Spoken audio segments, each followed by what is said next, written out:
What I will be presenting today is a work of one of my graduate students. Again, my name is Omar Al-Azzam. I'm Associate Professor of Software Engineering at St. Cloud State University. This work has been done by Paul Court, one of my graduate students who graduated actually last semester. I'm going to go through just brief introduction, background, and then we'll present the work. So we all know the importance of software testing, but unfortunately, this is still problematic in the field. We know that exhaustive testing is simply not possible. So we need to evaluate and take decisions on how many test cases to have a good enough software. So there are some approaches in the literature, such as RACC, which we will be explaining. We'll explain 4 methods, and then we'll present our approach, how we go about this. So again, let me go through some background.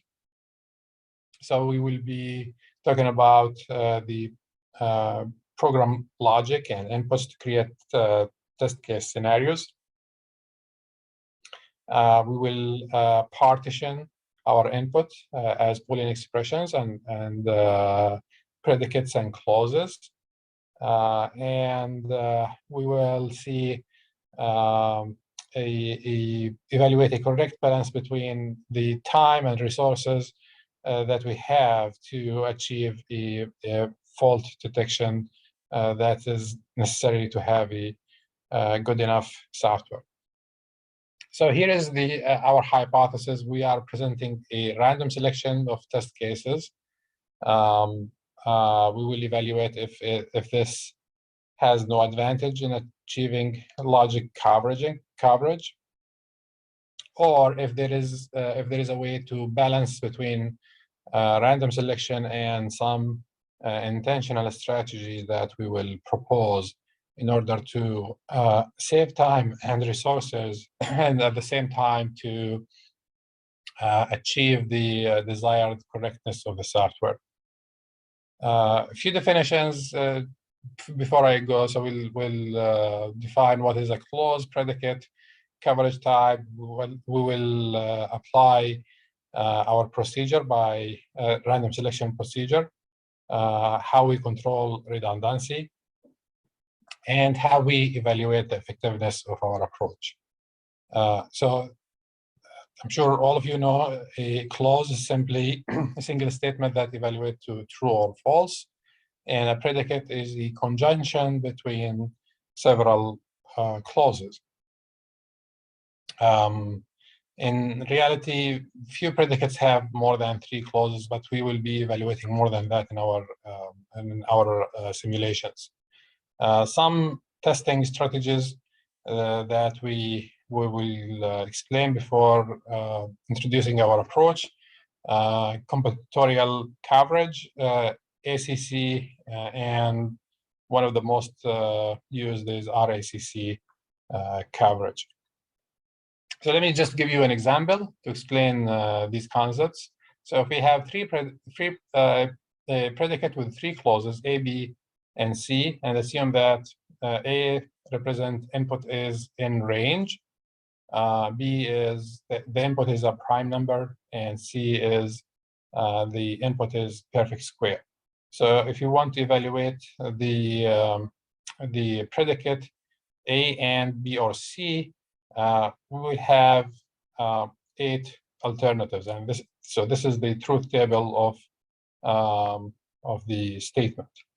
So now, if I want to test this, if I want to develop test cases, if I want to test everything, I need 8 test cases. So 2 to the power 3 is 8 test cases. So this is basically the combinatorial coverage.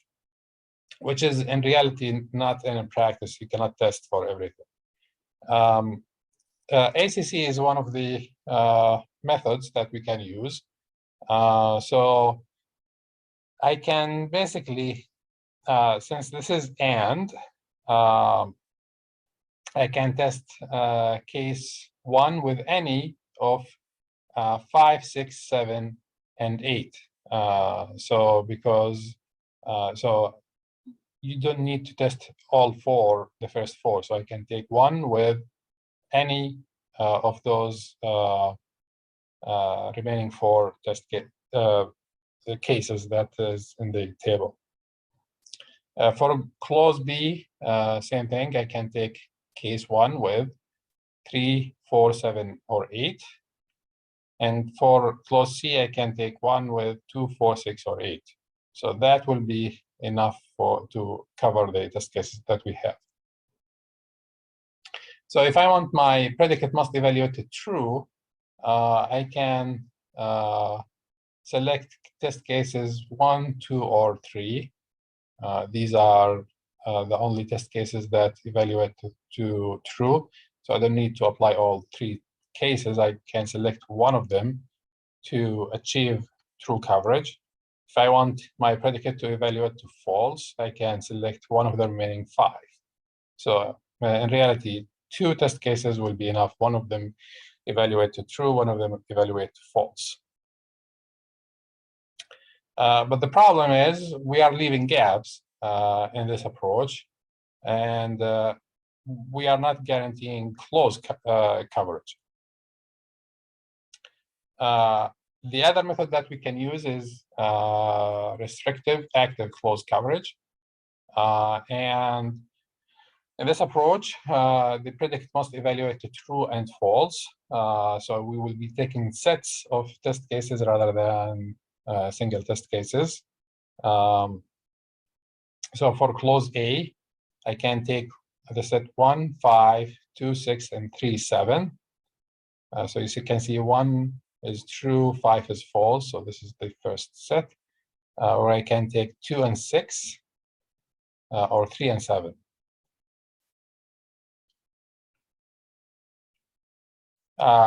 For clause B, I can take 2 and 4. So again, true, false. And for clause C, I can take 3 and 4.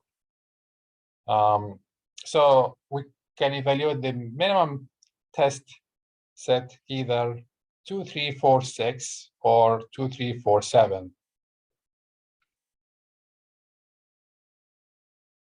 So now what we want to see is if we can apply a randomness approach in order to see if we can actually save time and resources and achieve at least 90% coverage of our test cases. So again, in the previous example, we generated randomly generated test cases 1 to 8, and then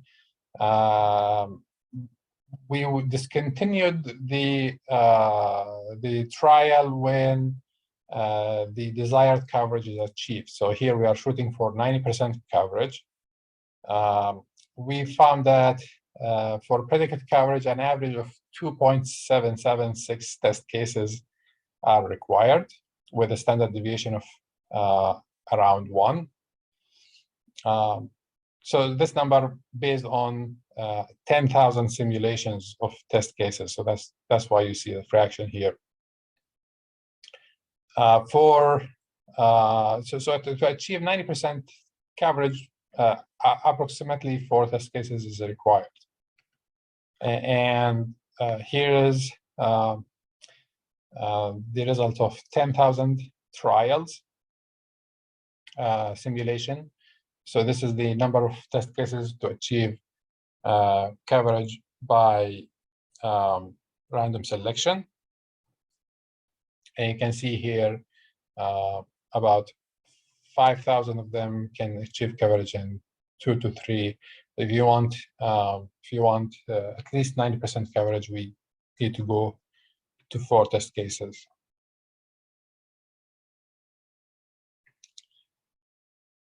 So what we've done later is we use some decisions before applying randomness. So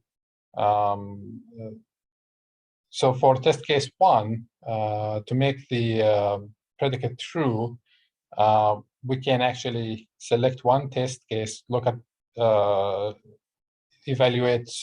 superficially evaluate the program logic and select one of them, and then apply our random approach. And we can take down the average number of test cases to 1.32 based on 10,000 simulations with a standard deviation 0.55 to achieve 90% test coverage.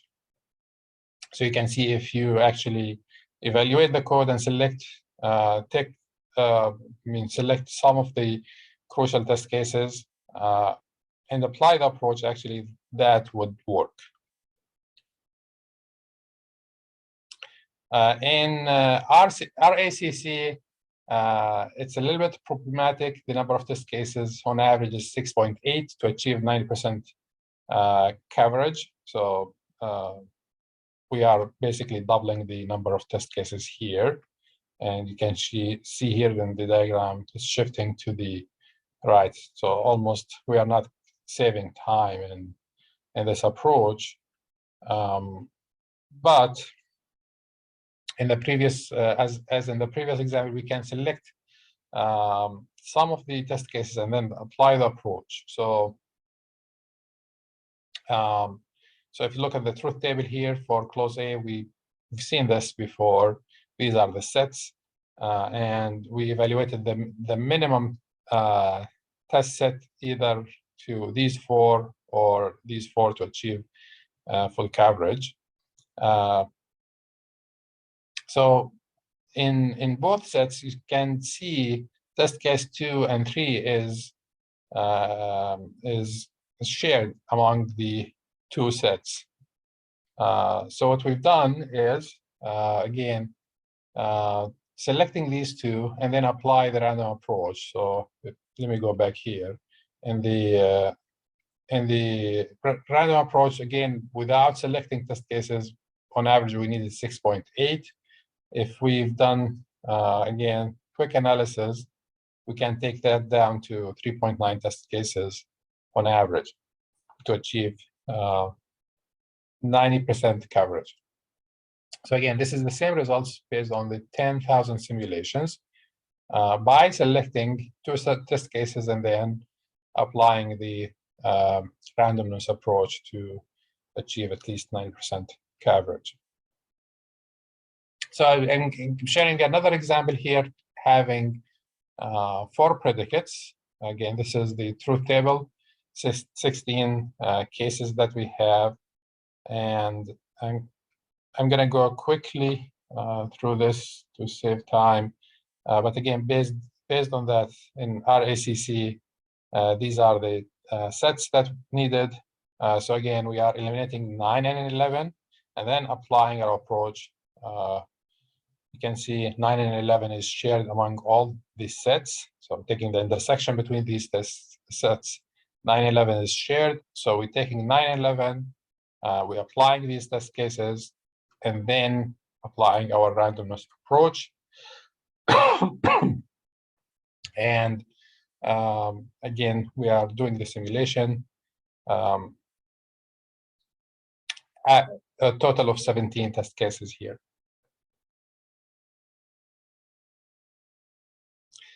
So again, as the number grows, again, if you look at 4, 5, 6, since this is the number of cases grows exponential, we need the procedure to select proper test cases to achieve the desired test coverage.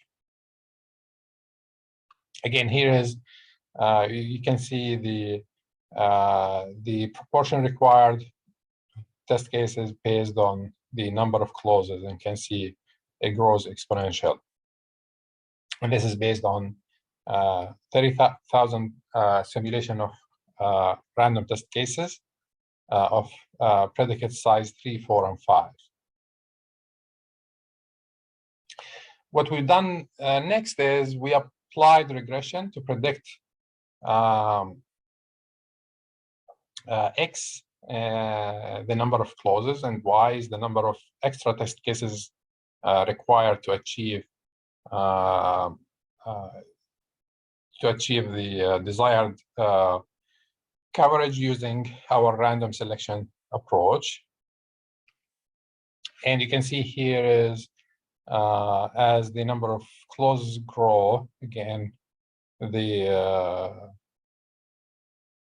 proportion of extra predicted test cases will grow slightly higher based on the 4 regression models that we applied. So again, this is a summary of the average number of test cases required to achieve our ACC based on the number of predicates.